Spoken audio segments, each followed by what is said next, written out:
When it comes time to publish your first book, there are so many unknowns. What kind of publisher do you need? What's the process of getting that publisher? What kinds of components do you have to have ready before you start querying? What kinds of things go into self-publishing? It can make it impossible to figure out the right publishing path for you. That's why today I want to talk about choosing your publishing path, not based on your sales goals, not based on what your neighbor said they did for their book 20 years ago, but based on you. How do you choose your publishing path based on your personality?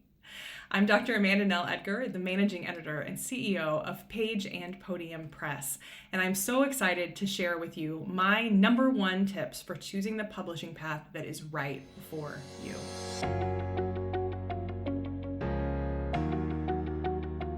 When I first started publishing, I always suggested that authors think about the difference between traditional versus self-publishing along three different axes. The first, time. How long does it take from the time your manuscript is finished to the time your reader holds your book in their hands? Always, always, always, self-publishing is going to be faster. Traditional publishing is a slog. So if timing is important, go with self-publishing. The second factor is money. If you do not have a lot of money that you want to invest up front, a traditional publisher is almost always the way to go, even though the money that you'll earn on the back end is going to be significantly lower with a traditional publisher. And third, creative control. This one is the one that is so close to the hearts of our authors. I know every manuscript that we look at, that author has such a clear voice and a vision, and it is their baby. It's so hard to trust the creative decisions of our professionals, even though the authors, I know it is no disrespect. I know authors value the input of their publisher. It just is so hard to let go of your vision for some of these really critical elements, your title and your cover. By the way, if this is a concern that is close to your heart, you might have missed the video we released at the beginning of this month. If that's the case, go back and watch it as soon as you're finished with this one, because we are talking about collaborating with heart, how to keep your voice and vision at the center of all of your publishing collaborations.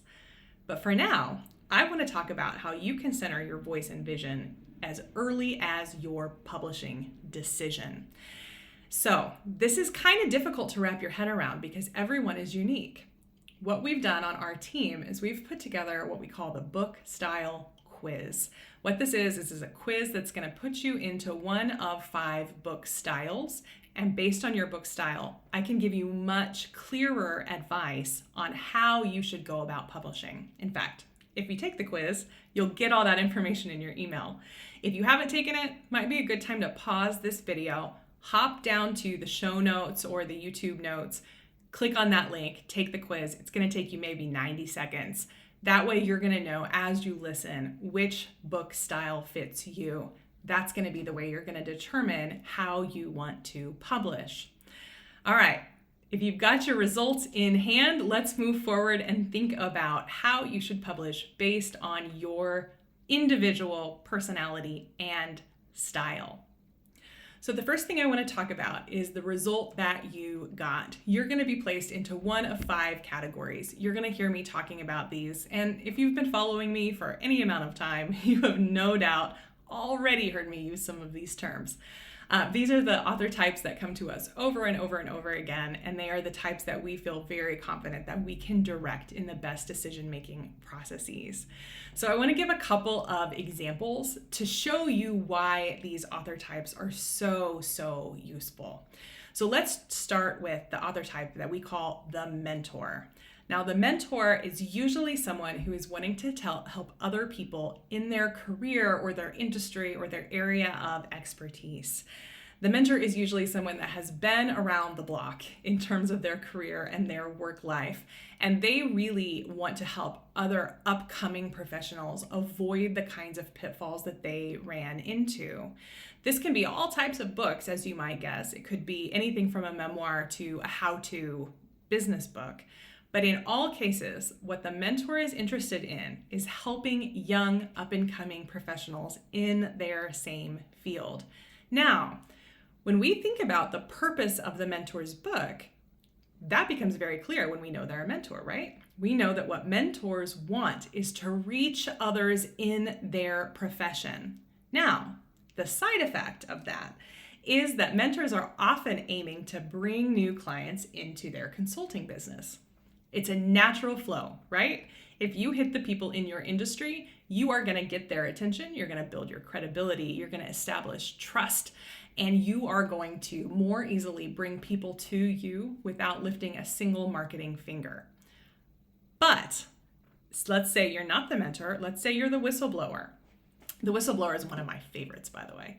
The whistleblower is going to come to the publication process with a totally different set of concerns. Whereas the mentor was really worried about reaching those young professionals, the whistleblower is trying to reveal some injustice in the world. And of course, that comes with its own set of risks, right? Almost every whistleblower that I talk to and almost every whistleblower that I work with is really concerned about how much they can name names. Are they going to reveal all of the things that happened to them in, say, their childhood or in their past relationship? And then is that going to result in a defamation suit? Is that going to result in a privacy violation where they're going to be in court trying to defend what they said? Nobody wants that, right? Just like the mentor, the whistleblower wants to help other people, but you can see that their purpose also is going to be shaped by those particular concerns that fit their book. And then our third example is going to be of the record keeper. Now, the record keeper is the person usually in their family that knows all the stories. They're often the person that organizes the family reunions. They're the person that's going to remember every birthday, every anniversary. They're going to be on the phone singing you happy birthday or wishing you a good day. I find that the record keeper wants their main goal in publishing is to make sure that all of that family detail, all of that life story information makes the cut. That's a really different set of considerations, right? Even though both the whistleblower and the record keeper may experiencing things needing to be cut, just better safe than sorry, the reasons for those cuts are going to be really different. Now, when you take that book style quiz, you are going to get all of the personal information straight to your email inbox. But if you're still skeptical that your book style can help you choose your publishing path, I want to give you some examples of the kinds of things that often get overlooked just because they are so specific to the type of book you are publishing. So let's talk about some of these factors you might want to think about that aren't going to pop up in a Google search, that aren't going to pop up in every YouTube video, that you need to be thinking about if you fall into a particular author category type. The first is your natural reach. Now, we sometimes call this platform. If you missed our video, by the way, on building your author platform, even before you start writing your book, definitely before you publish it, check out a couple weeks ago when we did a whole episode on building your platform with lots of actionable tips and tricks. But here's the thing I want to mention about that. When we work with mentors typically are people who want to help earlier career professionals in the same field they came up in. Mentors usually have a pretty good reach. That makes sense, right? They are old hat at their industry. They have been around professional associations. They have been to networking events. Usually they have worked, either they've worked at a firm, or if they are B2B or business to business, they have a lot of connections in that industry. If that's you, you're probably a mentor, by the way. If that's you, you probably don't need the same types of marketing that somebody who doesn't have that is going to need from their press, right? You might not even care about whether you're ending up in library catalogs. Often for the mentor, the purpose really isn't wide distribution. The purpose is very, very targeted niche distribution. Maybe you're looking for people who are fed up with your industry. They're looking for a career pivot. That's a mentor. That's not the kind of person that necessarily needs huge amounts of marketing to, say, a library. Instead, you're probably better off using your email list. And you're probably better off trying to self-publish. In the end, it's very likely that you're going to end up making more money, not only through your book sales, but through new consulting clients. So the first thing you need to think about is, do you need the kind of reach that a press is going to give you? If you're a mentor, you probably don't. The second thing that comes up all the time when I am talking with people, particularly because of the type of books that Page and Podium focuses on, is, can I be sued? I hear from authors all the time who are really scared to tell their story. Terrible things happen to them. It could be at work, but oftentimes it's things that happened either in their childhood or earlier when they were in college or in high school, things that they have been through in terms of relationships, or often it's political oppression, things that have happened that were wrong and unjust, and it needs to be told. But here's the thing, where the mentor doesn't usually have any legal concerns to speak of, the whistleblower, this person that wants to pull back the curtain on this vast injustice they've experienced, that person does actually need some legal guidance. Now, here's what I need to tell you. Your press is not a lawyer. Your press, probably, depending on the size, may have legal staff that can go over your book, make sure everything's fine. They are not usually going to take the fall if there's a lawsuit, but the thing you're going to get from a press is an expert in whether or not you need to contract with a lawyer and guardrails to make sure that you do. A press does not want a book that's going to get out there and then have to be pulled off the shelf. That is a huge waste of money for them. So they kind of have your back in a roundabout way to make sure that you're safe. If you self-publish a book and end up getting sued, it's all you. If you don't have anybody to bounce ideas off of and make sure that your book is legally sound, that's going to be a real problem. So we typically, unlike the mentor, recommend that the whistleblower, somebody who's concerned about this lawsuit issue, that they try to go with a traditional press. It's just going to give you a lot more people in your corner. Make sure that you are safe from some of the pitfalls of publishing that type of book. The third thing I want to talk about is how important all those little details are to you. I mentioned just briefly this factor of creative control earlier, and that is what comes to mind very, very often with the record keeper. Now, the record keeper is a person who is telling their family's story.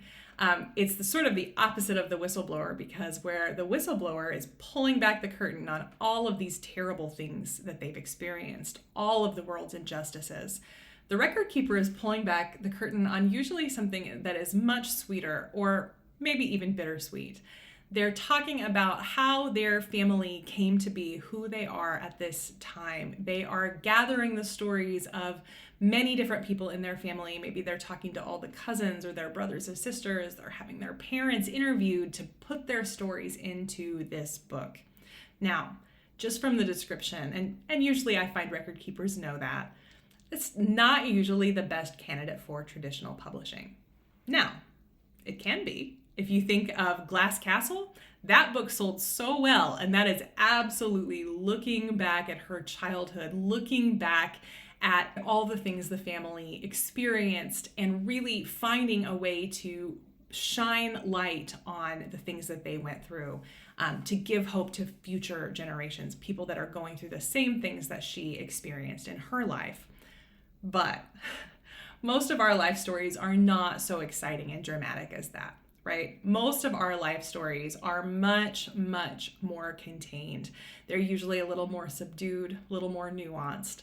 Here's the thing you need to realize. A traditional publisher is not going to approach your book as a record-keeping moment, right? Because it's not really their record. It's your family's record.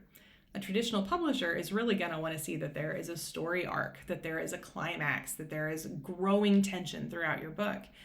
And what I find is most record keepers are really, really resistant to making edits. They're really resistant to cutting.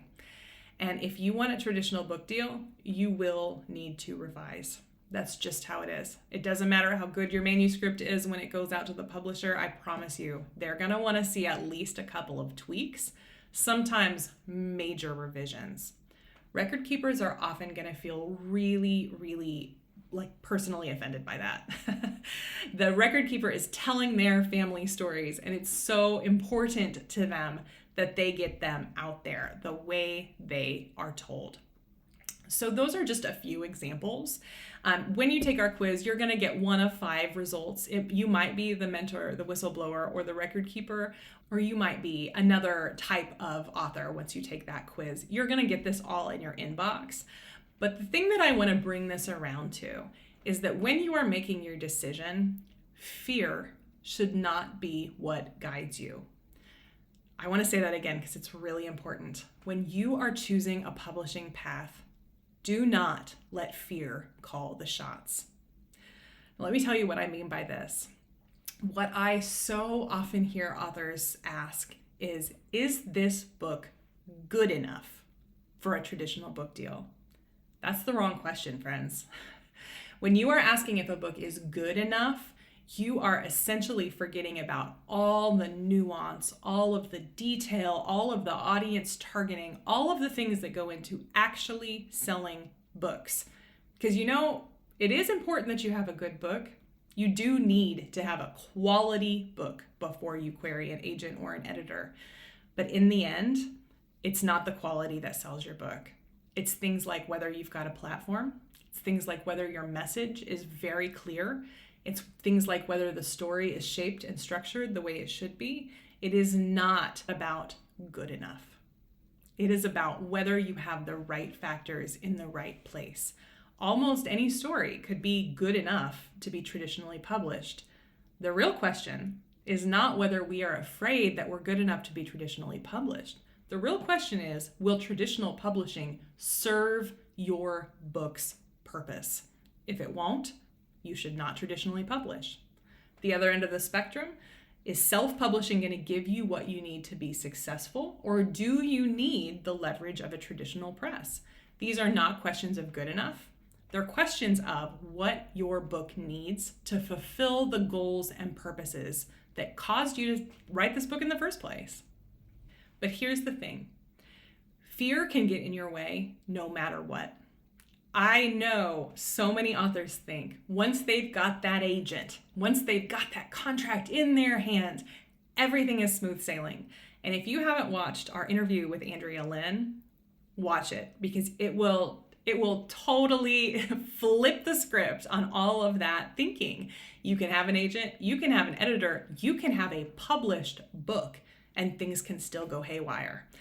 So instead of thinking about fear, instead of wondering if your book is good enough, instead of worrying that you don't like self-promotion and you don't think you're going to be able to get your story out on your own, instead, what I want you to do is embrace the bravery that brought you to write that story in the first place. I know sometimes people think I'm a little bit over dramatic, totally get it. But let me tell you what, if you set out to write a book, that is a very brave decision. It's really scary. It has a lot of judgment. People have so much to say when you start writing your book, you start talking about your book. People are going to want to tell you all of their stories, their horror stories, their success stories. And it is really hard not to fall into the pit of measuring yourself against others. But let me tell you what, that fear is going to come up no matter what. You might as well face it head on. And the best way to do that is to cling to your purpose. Did you set out to help early career professionals navigate the job market? Are you a mentor? Hold on to that identity because that identity is beyond fear. That identity is about purpose. Did you set out as a whistleblower to pull the curtain back on injustice? Oh my goodness, that is such a noble goal. That is so much more important than any little fear about marketing or sales, right? That is a soul-driven purpose. So if you haven't taken our book style quiz, I really want you to head over, look at the link in the comments. You should be able to find that link and head right over to take that book style quiz. Find out what type of author you are, and you will get so much bonus material. Not only will you get a really helpful one sheet, it's got all kinds of information about your book style, other books in that category that have been really, really successful, the pitfalls you're likely to run into, and your superpower based on the type of author that you are, the type of book you're writing. You also are going to get a bonus training on how to make sure you start and finish that book with the minimal interruptions And you're going to get a bonus training on publishing, which I know is why you're here today. It's going to help walk you through the considerations that you need, and it's also going to give you the advice that I would give you if you hopped on a call. So check out that quiz. It's only going to take you 90 seconds or so. You're going to get so much great information on how to get that book out into the world. And I cannot wait to hear what you learn about yourself and your book. Make sure if you've enjoyed this video that you like and subscribe, tell all your friends. It really does help us reach more people and make sure that more of these super important stories are out in the world. And I will talk to you soon. Happy writing.